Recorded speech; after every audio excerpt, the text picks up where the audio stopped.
Vijay Sokpun, colleagues,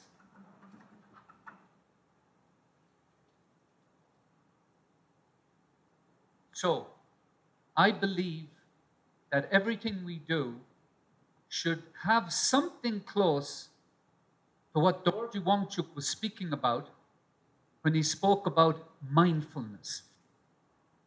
So if I'm asking the question about mindfulness, then I think we should be trying to influence some type of an intention or an action. So as you are listening to me now, ask yourself, could I change my opinion about something based on what you have heard? Could you change your opinion? Secondly, what can you do to help shape your future? What can you do to help shape your future or the future of this great country? Now, what could that look like? Ask yourself, where do you have an opportunity to influence the future?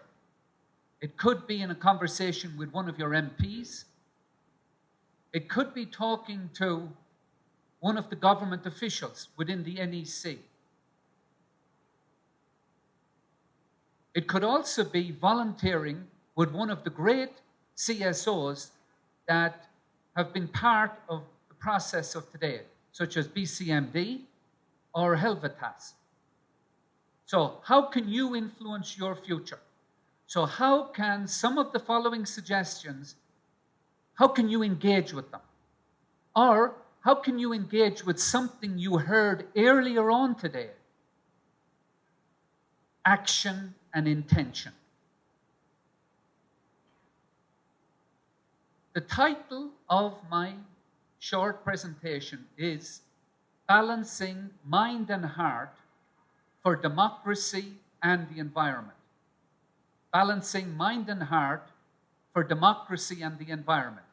Senda Nosum Tingo. I will speak about 4 insights and 4 suggestions for action. And you may want to write down the ones that sound true for you. The ones that sound, but it also gives you a great responsibility. I understand Vijay Sokpun spoke about this morning, so I'm repeating some of what he said. I'm referring specifically now to Article 5 on the environment. Every Bhutanese is a trustee of the kingdom's natural resources and environment for the benefit of the present and future generations, and it is a fundamental duty of every citizen to contribute to the protection of the natural environment. That's a great honor, but it's also a great responsibility. It's number 1. Number 2, democracy requires constant cultivation. We see that very clearly in the West today. One of the reasons it requires such constant attention, care and attention, is the challenges around social media and what is called fake news. But we also see in the West that there are questions bubbling up, especially from the youth. A young lady in Sweden, Greta Thunberg, is asking questions about climate change.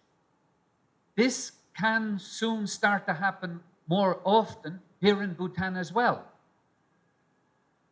Secondly, where there are apparent deficits in the way we elect our representatives, we should ask questions.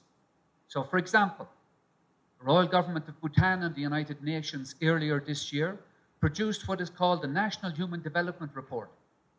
In there is an explanation that Phuntsholling has approximately 30,000 people.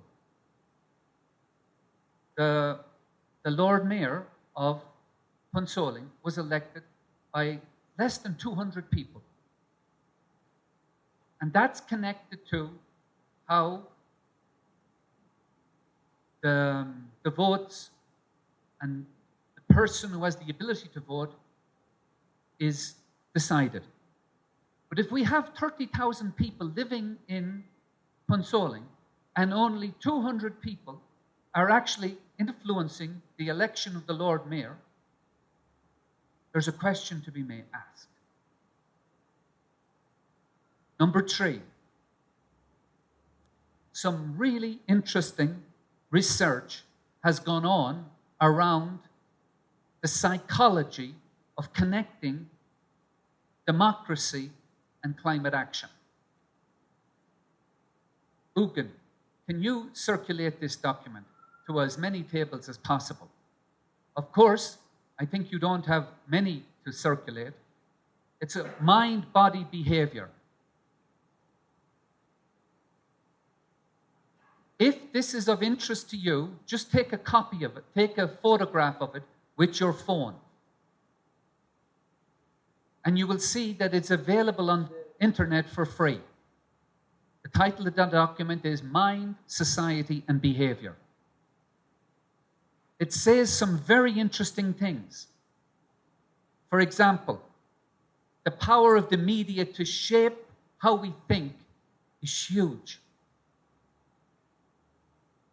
If you focus too much on gloom and doom, then it does not help people to take action. We need to be wise. We cannot overemphasize gloom and doom when it comes to climate change. We have to find a balance. Another suggestion in this very important document, on chapter 9 from this document, is strong democracies listen to future generations. Strong democracies listen to future democracies. Strong democracies listen to future generations. And because our constitution, Bhutan's constitution, puts a premium on future generations, we have to find ways to engage as actively as possible with future generations and young people here in Bhutan. There's many other very interesting things in this chapter 9 of this document, and it all is the psychology of how we can bring about smart change. As most, if not everyone in this room is aware, His Majesty has exemplified the 5 great qualities of the Bhutanese. SMART. S standing for sincere, M for mindfulness, A for astuteness, R for resilience, and T for timelessness.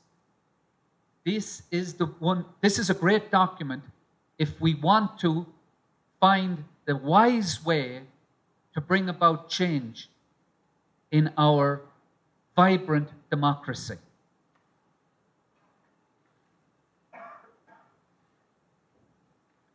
Number 4. Some of you may be aware that the research now shows us that there will be as many as 200 climate migrants in the world by 2050. Research now shows that by 2050 we will have 200 climate migrants in the world. Some of these will be in South Asia. 2050 may sound like a long way away. Friends, colleagues, let me tell you, 2050 is just around the corner. Now is the time for us to anticipate astutely the challenges of the future. Those were the insights I wanted to share. Now I want to share with you some suggestions on actions. Semda nosam tingo. The projects we are doing in Bhutan, as much as possible, they need to find ways to combine mind and heart. Mind and heart. Let me give you an example.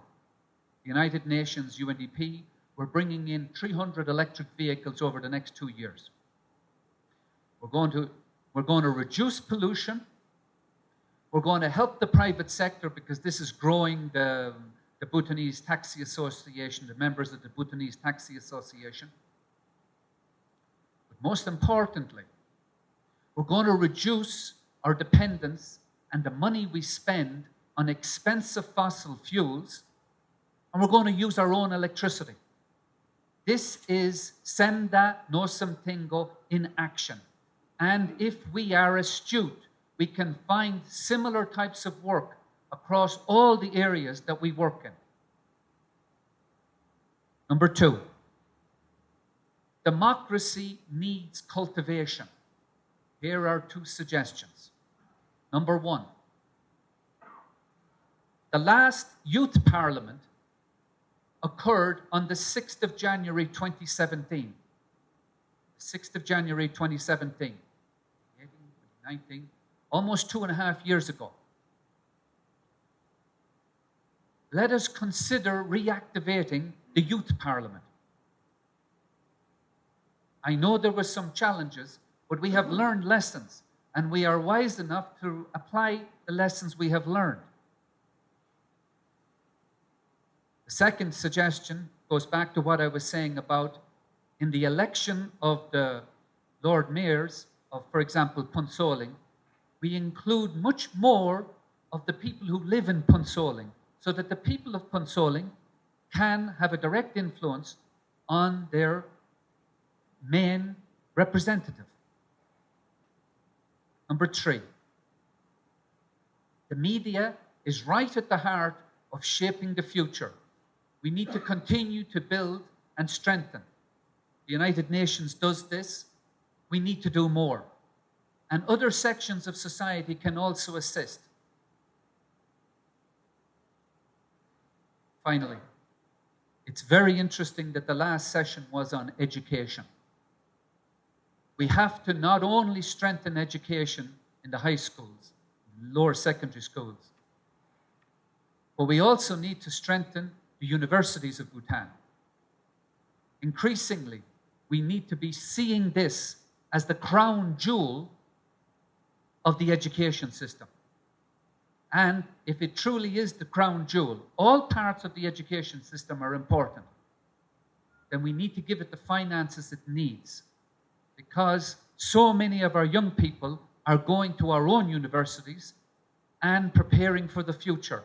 The challenges of Bhutan and climate change are specific to Bhutan, so we need our own smart people understanding how to do the smartest things on climate action for Bhutan.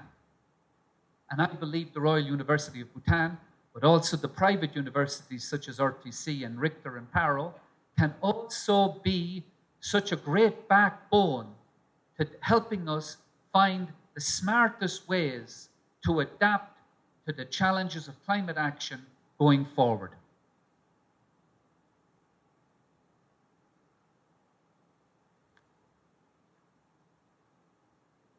Let me remind you, the title of this short presentation was Balancing Mind and Heart for Democracy and the Environment.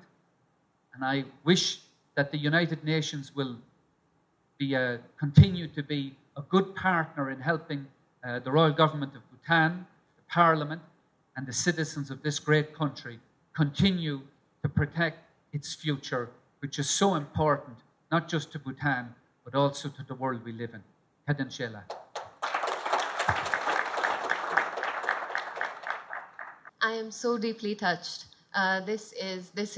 When I thought of what this might be, when this was just a genesis, when I just written up what I thought this might be, a way of bringing the Bhutanese to think about the things that matter, when I communicated with you, this is just, surpasses everything I could have dreamt of. So I want to just, first of all, thank Sangay, the Center for the Local Governance, all of your colleagues, the honorable speaker, Gerald, every one of the speakers, moderators who's tried to make the ideas matter, and every one of us who has been in this room the whole day thinking about these things. Because ideas really are very powerful, and reflection is just so important. So I'm very, very grateful, and on behalf of my center, Center for the Study of Democracy, and personally as somebody who feels very deeply for Bhutan, I'm tremendously touched and grateful and feel blessed and privileged. It would not be fair, if I can just have 2 minutes, it would not be fair for me to have you be here the whole day and not answer the question that so many people have asked me, what exactly is biodemocracy? So I'm not really going to answer it, but I do want to read out something that I think was at the back of my mind when I put this forward. So I'll just read that out. As Bhutan is trying to develop mindfully, it faces significant challenges relating to economy, society, climate. It's a small, high-altitude country, rich in natural resources, surrounded by fast urbanizing, environmentally unsustainable, resource-hungry, and populous neighbors. Further, as a fragile natural ecosystem and as a democratizing GNH welfare state, functioning in the digital era, it needs a balance between the expectations of economic and livelihood opportunities for especially the largest demographic of the educated younger population. And also, it needs a socioeconomic trajectory that combines sustainable organization of space and resources in order to build resilient cities, communities, and ecosystems. Bhutan, as it stands on the cusp of its first decade after formal, formal democracy, first elections, let's say, and accelerated infrastructural development, it faces various vulnerabilities such as urban employment, of how to generate urban employment, rural livelihood generation, fostering private sector growth, and all of this is nested within the larger pressures of biological and social ecosystem sustainability. So as I was trying to, when I thought of this, as I was trying to bring together nearly 13, 14 years of my engagement with this country and everything that I've seen and everything that's so valuable, I feel that these are the challenges that are really important. And today the speakers have deliberated on various aspects of that. And I think one way in which biodemocracy and the need for resilience, it brings together on the one end of the spectrum, it makes us think about political ecology. You know, what is the ecology of politics, of decision making? On the other end of the spectrum, I think it makes us think about ecological politics. How do we use resources in better ways? How do we build resilience in a world where the era known as the Anthropocene, where everything's just going very wrong, as we were shown with temperature increases globally. It is also about, as the leaders, as the kings of this country and leaders, and as the citizens here who are trustees of the environment, understand that it's the responsibility of democratic consciousness and citizens towards people and the planet. And I think those within all of that, the role for narratives really struck me when I was listening to how the traditional stories, everything that makes this place not perfect, but still very, very special, I think. When Dorji was saying the whole world needs a Bhutan, I think the whole world needs a Bhutan, but the Bhutanese also need that Bhutan, that dream of Bhutan. And it's my cherished hope that you will all, that everyone will work together to keep making Bhutan be something that the world can keep looking up to. Thank you so much, Kadinchana.